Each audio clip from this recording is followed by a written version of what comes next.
If you want to achieve real financial independence, then your paycheck is not going to be enough. And contrary to what you might believe, saving isn't enough either. For true independence, you need to invest your money so that it grows year after year. But in concrete terms, how do you actually go about managing your money? First of all, there's two different kinds of investing, and that's why you should have two different portfolios. You've got your retirement portfolio, pretty self-explanatory, where you want to keep money in tax-favored vehicles like a 401k plan or an individual retirement account, IRA for short. You don't pay a cent of income tax for contributions to a 401k or IRA, and until you withdraw the money, you don't pay any dividend or capital gains taxes either. Your cash is only taxed once as regular income when you ultimately withdraw it. Total no-brainer. But here's the rub.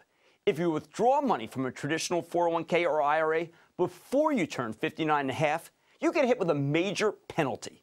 So that's where your second portfolio comes in, what I call your discretionary portfolio. Just use a cheap discount broker with low commissions for this one. Your discretionary portfolio is about creating wealth that you can actually use while you're still young enough to enjoy it. Retirement comes first, though.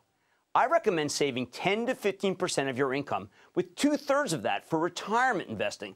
The rest you can play with in your discretionary fund. You should be more conservative with your retirement portfolio and take more risks in your discretionary one. But there's one rule that holds true for both. Always be diversified. This sounds simple, but it takes discipline. In short, you're diversified when no more than 20% of your portfolio is in the same sector, the same area of the economy. That way, if something happens to crush one group of stocks, like the tech crash in 2000 or the financial crisis starting in 2008, it won't eviscerate your entire portfolio. So any diversified portfolio needs a minimum of 5 stocks.